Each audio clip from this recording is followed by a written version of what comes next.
बिस्मिल्लाहिर्रहमानिर्रहीम। अस्सलाम वालेकुम नाज़रीन, मैं फ़रूख़ भट्टी अपने डिजिटल मीडिया चैनल पर आप सबको खुश आमदीद कहूँगा।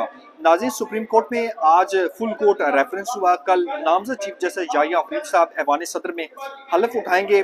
जस्टिस मंसूर अली शाह साहब का तबाहकुन जो ख़त है वो आपके सामने रखेंगे। और काजी फाइसा साहब जो आज जब वो तकरीब थी फुल कोर्ट रेफरेंस के बाद, आज वहाँ साफियों ने बड़े अहम सवालात किए। हमने भी उनसे सवाल किए, मैंने भी उनसे सवाल किया कि क्या बल्ले का 13 जनवरी का फैसला पाकिस्तान तहरीक इंसाफ से जो बल्ला छीनने का फैसला था, उसमें आपको क्या महसूस होता है, क्या आप मुतमिन हैं? और दूसरे एक जो सुप्रीम कोर्ट ऑफ पाकिस्तान में मोनूमेंट बनाई गई है, कुछ यादगार के हवाले से चीज़ें बनाई गई हैं, काजी फाइसा ने बनवाई हैं। काजी फाइसा ने कोई भी अपने दौर में, जब से वो चीफ जस्टिस मुंतखब हुए हैं, तब तक कोई भी एक भी ऐसा फैसला नहीं दिया, कोई एक भी ऐसा अच्छा काम नहीं किया जिस पर काजी साहब सहाफ़ियों के सामने, मीडिया के सामने फ़ख्र से कह सकें कि जी मैंने ये फैसला दिया है, ये काम किया है। भुट्टो केस, मुशर्रफ केस, फैज़ाबाद धरना केस, 3 केसेस ऐसे हैं जिसमें काजी साहब को जो है वो ये समझा जाता है कि याद रखा जाएगा। लेकिन काजी साहब, अगर तस्वीर का आप दूसरा रुख देखें तो काजी साहब ने जिस तरह सुप्रीम कोर्ट में एक डिवाइडेशन कायम की, जजेस के इख्तलाफात हुए, उन्होंने फुल कोर्ट तो बनाई, लेकिन फुल कोर्ट जब उन्हें लगा कि मैं अब मेजोरिटी में नहीं हूँ, फिर एडहाक जजेस लाए गए। एडहाक जजेस लाने के बाद फुल कोर्ट रेफरेंस भी नहीं बुलाया गया। किसी एक भी मसले पर, किसी एक केस पर भी फुल कोर्ट रेफरेंस उस वक्त तक नहीं बनाया गया जब तक काजी साहब को ये महसूस नहीं हुआ कि अब मेरी मेजोरिटी है, मैं माइनॉरिटी में नहीं हूँ। जब काजी साहब को महसूस हुआ कि अब मैं माइनॉरिटी में हूँ, मेरे हाथ पल्ले अब कुछ नहीं है, तो काजी साहब ने एक दफ़ा फुल कोर्ट एक बार भी उसके बाद नहीं बनाया। काजी फाइसा का ये दौर है, ये तारीख के स्याह अल्फाज में याद रखा जाएगा। हमने कुछ जो बीट रिपोर्टर हैं सुप्रीम कोर्ट से, उनसे भी मैंने सवाल किया, वो सुने कि साकिब बशीर साहब जो सीनियर कोर्ट रिपोर्टर हैं वो क्या कह रहे हैं। सितंबर 2023 में काजी साहब आए, फुल कोर्ट बुलाई, अब बराह रास्त जो है वो प्रोसीडिंग दिखाना शुरू की। ऐसे लगा कि जो एक तकसीम सुप्रीम कोर्ट थी वो अब जो है वो यूनाइट हो चुकी है। लेकिन चीफ जस्टिस काजी फाइसा जिन्होंने मुख्तलिफ फ़ैसले भी दिए, ये नैब तरमीम के केस का फ़ैसला भी दिया, भुट्टो मर्डर केस उसमें रेफरेंस को निपटाया भी, जनरल मुशर्रफ वाले केस में भी जो वो फ़ैसला दिया। लेकिन दूसरी जानिब वो बहुत ज़्यादा तनाज़ात का शिकार रहे। उनके जो अहकामात थे, हुक्म थे, उनकी ऑब्जर्वेशन थी, उनमें बहुत ज़्यादा तजादात भी थे। उन्होंने जो ह्यूमन राइट्स की वर्स्ट वायलेशन हो रही थी, उसमें किसी किस्म के कोई अहकामात जारी नहीं हुए। मिलिट्री कोर्ट्स वाला मामला लें, मिसिंग पर्सन वाले मामला लें, इलेक्शन मैटर्स 8 जो फरवरी को इलेक्शन हुए, बहुत बड़े सवालात थे, उनको नहीं देखा गया। सहाफ़ियों से हमेशा नाराज़ रहे, बल्कि उन पर तरह तरह के इल्ज़ामात बतौर जज जो है वो इस तरह उनको जेब नहीं देता लगाते रहे।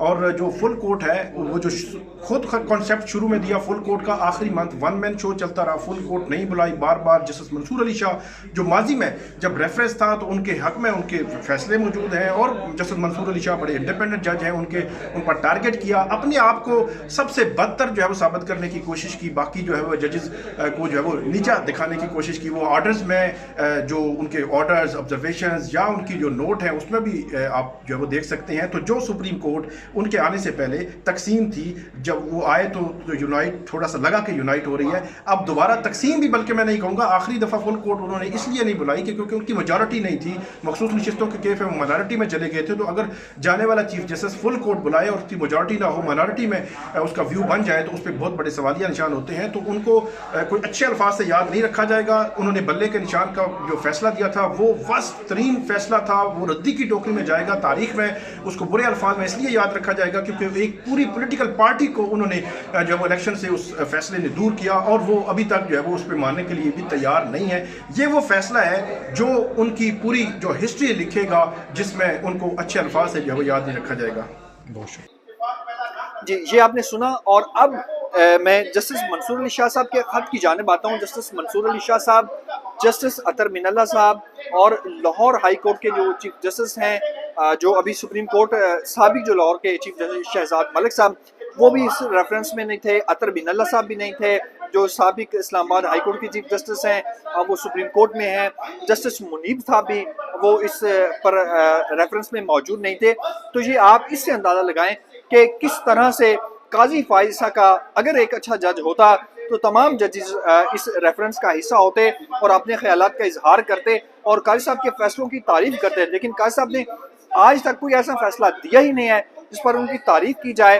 جتنے اختلافات قاضی صاحب کے دور میں آئے، جس طرح سپریم کورٹ کے فیصلوں کی توہین قاضی فائز عیسیٰ کے دور میں ہوئی، وہ تاریخ میں ہمیشہ جو ہے وہ سیاہ حروف سے لکھی جائے گی۔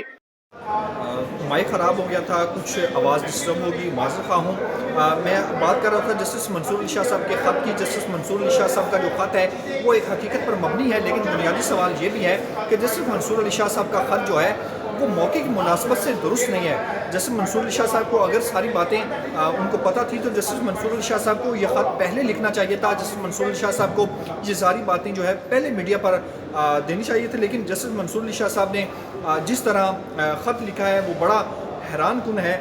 تو وہ خط آپ کے سامنے پڑھ کے رکھ دیتے ہیں۔ چیف جسٹس کا حقیقی کردار جو ہے، جسٹس منصور علی شاہ صاحب کہتے ہیں، تمام لوگوں کے حقوق کی حفاظت کرنا ہے۔